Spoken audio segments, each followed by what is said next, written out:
হামলা ততবার জবাব দেবে ভারতীয় সেনা। ভারতের বিক্রমে নিঃস্ব পাকিস্তান। 48 ঘন্টার মধ্যেই কোমর ভাঙল পাকিস্তানের। নাগারে মিসাইল হানায় তছনছ করাচি থেকে লাহোর।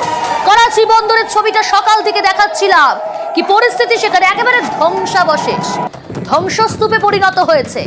একই সঙ্গে লাহোরেও পর পর হামলা, পর পর বিস্ফোরণ। বন্দর ধ্বংস হওয়ায় বন্ধ সাপ্লাই লাইন। ভারতের কৌশলে জব্দ ইসলামাবাদ। দেউলিয়া পাকিস্তানে শেয়ার বাজারও তলানিতে।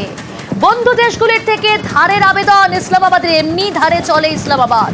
আর এরপরেও আবার বন্ধু দেশগুলির থেকে ধারের আবেদন ইসলামাবাদের। ভারতের মার বন্ধ করতেও আন্তর্জাতিক মহলে আর্জি। ভারতের বিক্রমে নিঃস্ব পাকিস্তান। 48 ঘন্টার মধ্যে কোমর ভেঙে দিল পাকিস্তানের ভারতীয় সেনা। নাগারে মিসাইল হানায় তছনছ করাচি থেকে লাহোর। করাচি বন্দর ধ্বংস করে দেওয়া হয়েছে। করাচি এয়ারপোর্ট, লাহোরে পরপর বিস্ফোরণ। একদিকে হার্ট, হৃদয় এই লাহোর, অপরদিকে করাচি। সেই করাচি বন্দর, সেই বন্দর পর্যন্ত ধ্বংস করা হলো।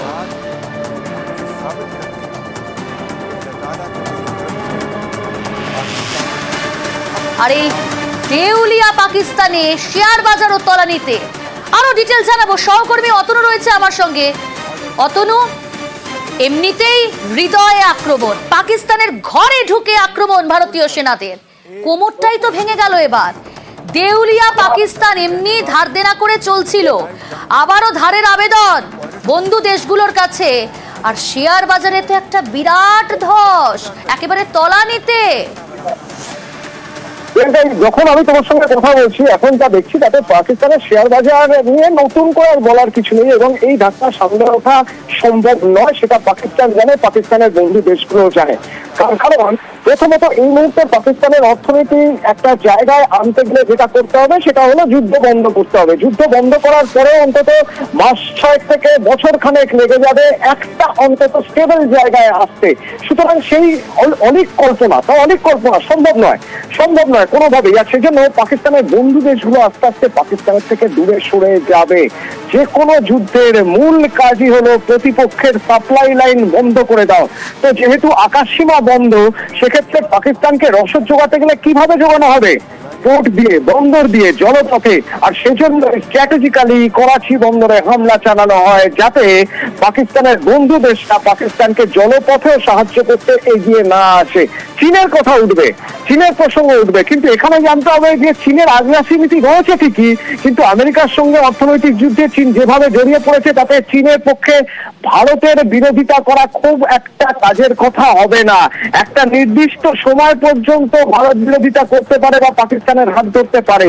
যখন দেখা যাবে যে পাকিস্তানের কাছ থেকে আর পাওয়ার কিছু নেই, পাওয়ার কিছু থাকবে কি করে? যদি বালুচিস্তান আলাদা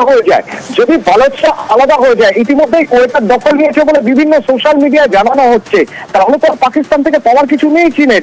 চীন তো শুধু অর্থনৈতিক করিডোর বানাতে চেয়েছিল বালুচিস্তান থেকে হাতে নিতে। কিন্তু এইরকম একটা জায়গায় যদি বালুচ আলাদা হয়ে যায়, আনজাস্ট হয়ে যায় বালুচ, পাকিস্তানের পাশে কতদিন থাকবে চীন?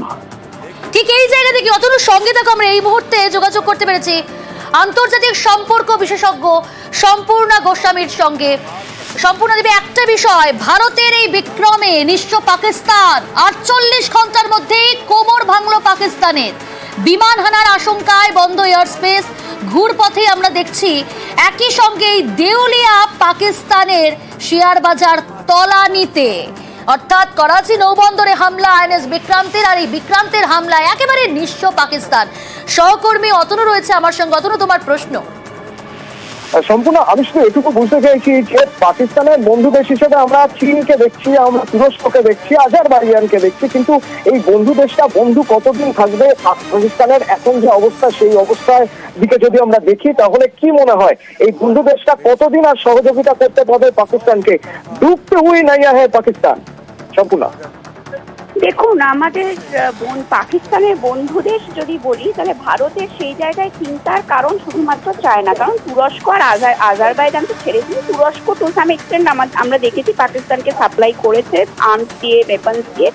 কিন্তু চায়নার যদি ভূমিকাটা আমরা দেখি, যদিও ইনিশিয়ালি পেহেলগাম অ্যাটাকের পরে চায়না পাকিস্তানের দিকে একটা টেসিড সুর কিন্তু যদিও দিয়েছিল, কিন্তু তারপর থেকে কিন্তু চায়না সাইলেন্ট অবজারভার হয়ে গেছে। তার দুটো মূল কারণ আছে।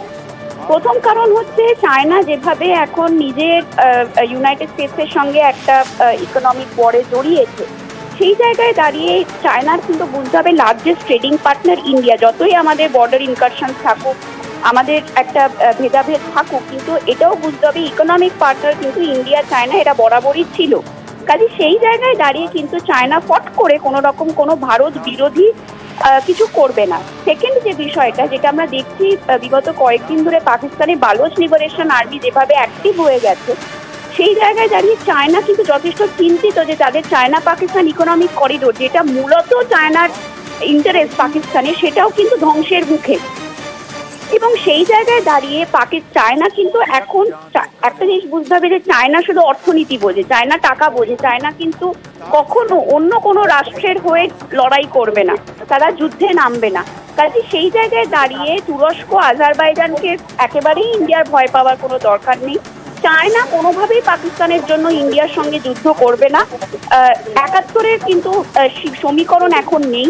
কাজে সেই জায়গায় দাঁড়িয়ে চায়না কিন্তু কোনোভাবেই কোনো ওয়ার ফ্রন্ট ওপেন করবে না ইন্ডিয়ার সঙ্গে। এবং যেভাবে আমার আরেকটা প্রশ্ন ছিল সম্পূর্ণ, যে এখন যা পরিস্থিতি এই মুহূর্তে, আমরা গত দুদিন ধরে হামলা তার প্রত্যাঘাত দেখছি, এবং একদমই ঠিক আপনি যেরকম বললেন যে যদি বালোচ বিদ্রোহীরা যেভাবে বিদ্রোহ করছে, আর যদি ওখানে চায়না পাকিস্তান ইকোনমিক করিডরই না পাওয়া যায়, তাহলে পাকিস্তানের সঙ্গে চীনের থাকার কোনো মানেই হয় না। কিন্তু আমি বোঝার চেষ্টা করছি এই মুহূর্তে অর্থনীতি একেবারে তলানিতে, যুদ্ধ চালিয়ে যেতে গেলে যে পয়সাটা দরকার সেটাও এবার ভিক্ষে করতে হবে এমন একটা অবস্থা। আদৌ কেউ নিজেদের স্বার্থের কথা ভেবে পৃথিবীর কোন কোন দেশ এগিয়ে আসতে পারে? আদৌ কেউ এগিয়ে আসতে পারে কি? দেখুন, এটা বলা খুব মুশকিল। এগিয়ে আসতে পারে, কিন্তু এটাও আমাদের বুঝতে হবে যে যেভাবে ইন্ডিয়া তারা এই পেহেলগাম অ্যাটাকের পরে ইন্টারন্যাশনাল কমিউনিটিকে তাদের ফেভারে এনেছে। কাজে আজকে দেখুন আমেরিকা, রাশিয়া, বৃহত্তর যে রাষ্ট্রগুলো, ইউরোপিয়ান ইউনিয়নের বিভিন্ন যে রাষ্ট্রগুলো, তারা কিন্তু প্রত্যেকেই ইন্ডিয়ার ফেভারে আছে। এবং এখন আরো আমাদের যেটা বুঝতে হবে যে পাকিস্তানের পাশে অর্থনৈতিকভাবে সাহায্য করার জন্য আমেরিকা কিন্তু এগিয়ে আসবে না। কারণ আমেরিকা, যদি আমরা ট্রাম্পের নীতি দেখি, ট্রাম্প কিন্তু প্রথমেই বলে দিয়েছে আমেরিকা অন্য কোনো রাষ্ট্রের যুদ্ধে আর কোনো পয়সা বা আর্থিক সাহায্য দেবে না। আমরা এটা রাশিয়া ইউক্রেনের ক্ষেত্রে দেখেছি। কাজে আমেরিকার পাশে দাঁড়ানোর কিন্তু কোনো রকম কোনো সম্ভাবনা নেই। রাশিয়া কোনোদিনই পাকিস্তানের পাশে দাঁড়াবে না। রাশিয়া বরাবর ভারতের বন্ধু ছিল এবং আগামী দিনেও থাকবে। সেই জায়গায় দাঁড়িয়ে আমার মনে হয় পাকিস্তানের কাছে কিন্তু সময়টা অনেক খারাপ, এবং পাকিস্তান অনেক বেশি ডিসঅ্যাডভান্টেজেস পজিশনে আছে। যেভাবে পাকিস্তানের মানে ডিফেন্স সিস্টেমকে ইন্ডিয়া একের পর এক ধ্বংস করছে, পাকিস্তানের কাছে এখন নেগোসিয়েশনের টেবিলে বসা ছাড়া আমার মনে হয় আর কোনো অপশন নেই। ঠিক, ধন্যবাদ।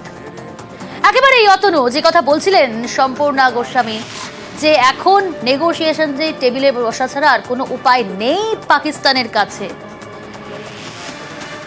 ভারতের বিক্রমে নিঃস্ব পাকিস্তান, ৪৮ ঘন্টার মধ্যেই কোমর ভাঙল পাকিস্তানের। বিমান হানার আশঙ্কায় বন্ধ এয়ার স্পেস, ঘুরপথেই পাকিস্তানে আসছে বিমান। করাচি বন্দরেও বিমান হানা ভারতের। পাকিস্তানের সাপ্লাই লাইনে আক্রমণ ভারতের। আন্তর্জাতিক মহলে ধারের আর্জি ইসলামাবাদের। আমাদের সঙ্গে রয়েছে অবসরপ্রাপ্ত সেনা কর্তা কর্নেল কৌশিক সরকার। আপনাকে স্বাগত জানাই নিউজ 18 বাংলায়। এই যে পরিস্থিতি তৈরি হয়েছে, পাকিস্তান দেউলিয়া পাকিস্তানে যে শেয়ার বাজার তার তলানিতে, একের পর এক হামলা ভারতীয় সেনার। করাচি বন্দর, যাকে ধমনী বলা হয়, সেই ধমনী কেটে দেওয়া হলো, অর্থাৎ কোমরটা তো ৪৮ ঘন্টার মধ্যেই ভেঙে গেল। করাচি বন্দর, করাচি পোর্ট, একের পর এক আমরা দেখছি এয়ারপোর্ট, সেখানেও হামলা চালিয়েছে ভারতীয় সেনা। এবার কি করবে পাকিস্তান?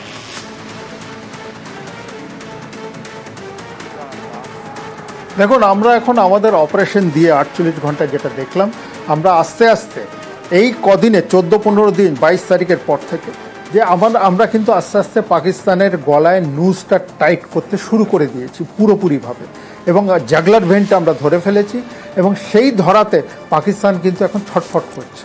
ওরা এখন চারিদিকে দৌড়াদৌড়ি করবে, নানা রকমভাবে ইন্টারন্যাশনাল ওপিনিয়ন আনার চেষ্টা করবে যে পাকিস্তান ইন্ডিয়ার উপর একটু প্রেশার দিয়ে ইন্ডিয়া যাতে তার অপারেশনটা শেষ করে বা অপারেশনটা উইথড্র করে। কিন্তু ইন্ডিয়া বলেছিল তুমি শুরু করবে কিন্তু আমি তার শেষ করব, সেটা কিন্তু ইন্ডিয়া বলেছিল এবং সেটা অগ্রাহ্য করেছিল পাকিস্তান। এটা অগ্রাহ্য করার জন্যই কিন্তু আজকে পাকিস্তানের এই দুর্নীতি। তারা ভালো করেই জানতো তাদের ইকোনমিক কন্ডিশন খারাপ, তারা খুবই ভালো করে জানতো যে চায়নার মতো চালাক কান্ট্রি কখনো পাকিস্তানের পাশে দাঁড়াবে না।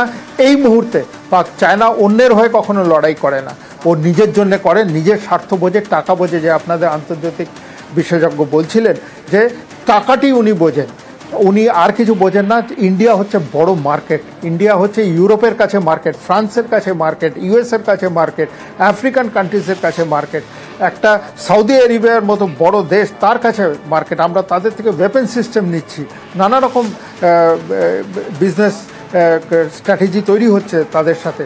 তারা কখনো পাকিস্তানকে পয়সা দিয়ে মদত আর করবে না, এই কারণেই, কারণ তারা বুঝে গেছে আমরা ইন্ডিয়াকে ঘাটালে আমাদের সব ঘেটে যাবে। ঠিকই, বেশ।